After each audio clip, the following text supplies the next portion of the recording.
అరే బాప్ రే బాప్, అరే అయ్యో ఇగో మన రేవంత్ రెడ్డి సాబ్కు కాంగ్రెస్ గవర్నమెంట్కు ఇగో తిట్టరాని తిట్లు తిడుతున్నారు కదా బీఆర్ఎస్ నాయకులు.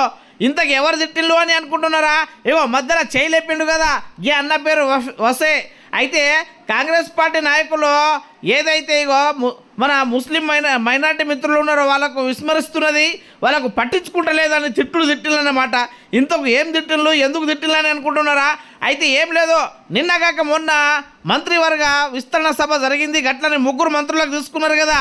అయితే మన తెలంగాణ రాష్ట్రంలో ఇగో ఇప్పటిదాకా కాంగ్రెస్ గవర్నమెంటు ముస్లిం ఈ మతానికి చెందినటువంటి మైనార్టీ మతానికి చెందినటువంటి ఇప్పటిదాకా మంత్రివర్గంలో చోటు ఇవ్వలేదు కాబట్టి ఇది సిగ్గుచెట్టు అని అక్కడ తెలపడం జరిగిందన్నమాట.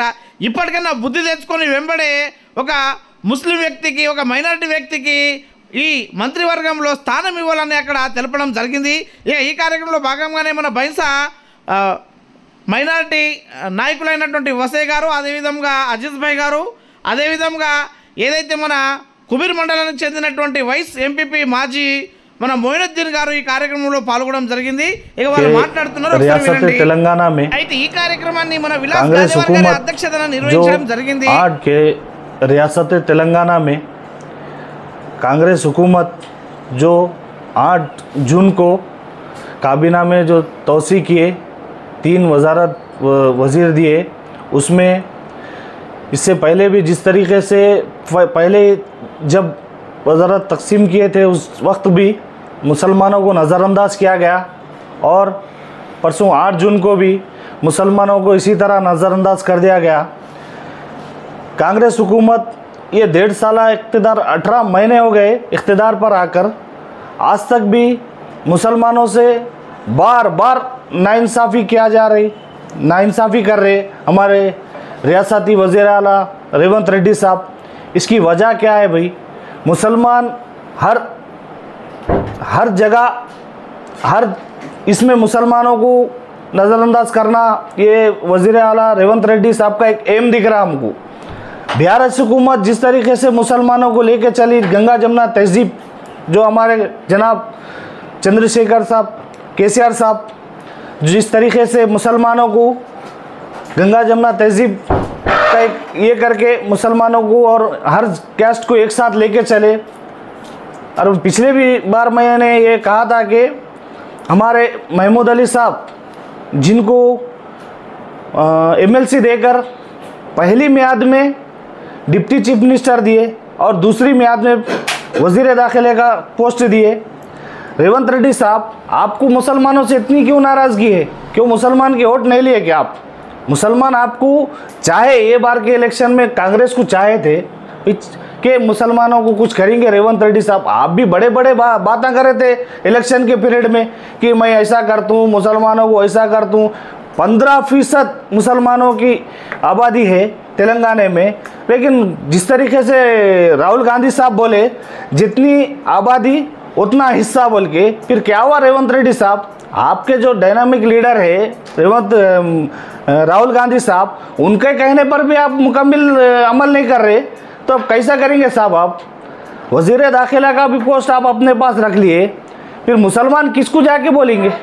मुसलमान किसके पास मुसलमानों की क़ियादत कौन करेंगे? मुसलमानों को इस तरीके से नज़रअंदाज करेंगे हर म्यार में, तो मुसलमान किसके सामने जाके अपने हालात बयान करेंगे? आपके पास आना क्या रेवंत रेड्डी साहब? आप मौका देते, मुसलमानों से बात सुनते, मुसलमानों की कब तक नज़रअंदाज करेंगे मुसलमानों को? आज तेलंगाना के मुसलमान जिस तरीके से नाराज़ है, आज भी तेलंगाना के मुसलमान यही बोल रहे कि बीआरएस हुकूमत अच्छी थी, केसीआर साहब अच्छे थे, जो हर जगह मुसलमानों को एक साथ लेके चलते थे। अब बिल्कुल इंशाअल्लाह आने वाले लोकल बॉडी इलेक्शन में मुसलमान कांग्रेस को उसका जिस तरीके से मुसलमानों को नज़रअंदाज किया जा रहा है, उसकी कांग्रेस की हालात भी पिछले बार जिस तरीके से 10 साल कांग्रेस हुकूमत की बद से बदतर हालात हो गई थी, उससे भी बदतर करके बतेंगे मुसलमान इंशाअल्लाह। मैं बीआरएस पार्टी मदोल तालुका भैंसा डिवीज़न से वासे रसूल जो ये कहना चाहता हूँ कि बीआरएस हुकूमत आज जिस तरीके से मुसलमानों की क़ियादत के लिए हर एक वज़ीर को जहाँ पर जो चीज़ लगती जिसको जो ओहदा देना है उस तरीके से तकसीम करे। हमारे रेवंत रेड्डी साहब आप नाकाम हो गए, आप सही तो क्या है बोले तो दूसरे एक अच्छे तुम्हारे पार्टी में जिसको जो आप जिसको सही समझते हो उसको वजीरी चीफ मिनिस्टर का ओहदा दे, आप खामोश बैठ जाए, आपसे नहीं होता तो।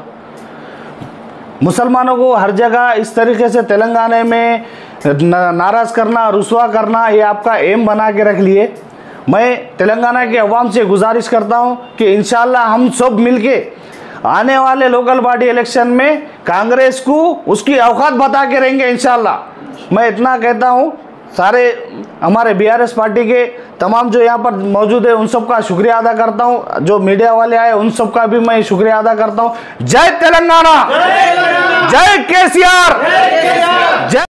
मुधोल तालुका के हमारे माइनॉरिटी बीआरएस कमेटी की तरफ से हम एक नाराज़गी इजहार करते हुए आज भैंसा टीआरएस बीआरएस ऑफिस में जो सो जमा हुए।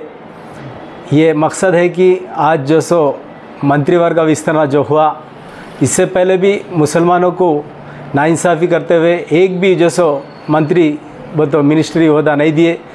कल जो सो 3 जो सो और जो सो उसमें शामिल करे, मगर उसमें भी जो सो मुसलमानों को नाइंसाफ़ी किया गया।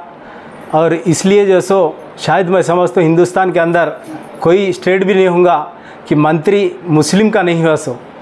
शायद अब मुस्लिम के अलावा भी लंबाड़ा गोरमाटी को भी जो सो आज एसटी को भी जो सो मिनिस्ट्री नहीं दिए। आज जो सो एक जो सो जो जिसको लिए उसको जो सो ले लेते हुए रेड्डी और एससी 1-2-3 जो सो लिए ले भाई, और 1-2-3 जो सो एक्स्ट्रा कर लो ना, मुस्लिम को देते हुए हर समाज को देते हुए जो सो करे तो अच्छा रहता बोल के डिमांड कर रहे हैं हम।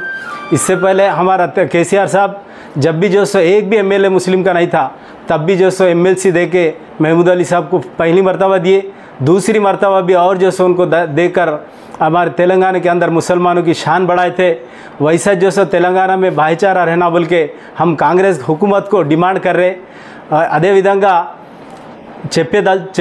మైనార్టీలకు ఒక ఎలక్షన్లో ఓట్ల మట్టుకే ఉపయోగించేది।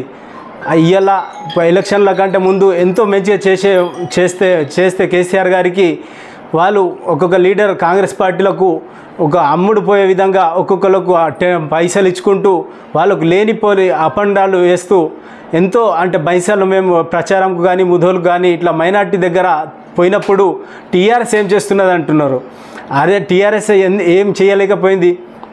ప్రతి నియోజకవర్గానికి ఒక మైనార్టీ రెసిడెన్షియల్ కానీ ఇంకా ఏమన్నా స్కీమ్లలో కానీ ఏం బి ఇంతకుముందు గతంలో కూడా ఎన్నో విధాలుగా న్యాయం చేసింది। కాబట్టి ఆయనతోన చేయాలని ఈ విధంగా మేము డిమాండ్ చేస్తూ ముగిస్తున్నాను। జై హింద్, జై తెలంగాణ। తెలుగు में और नहीं, तेलुगु नहीं, वो बोले ना।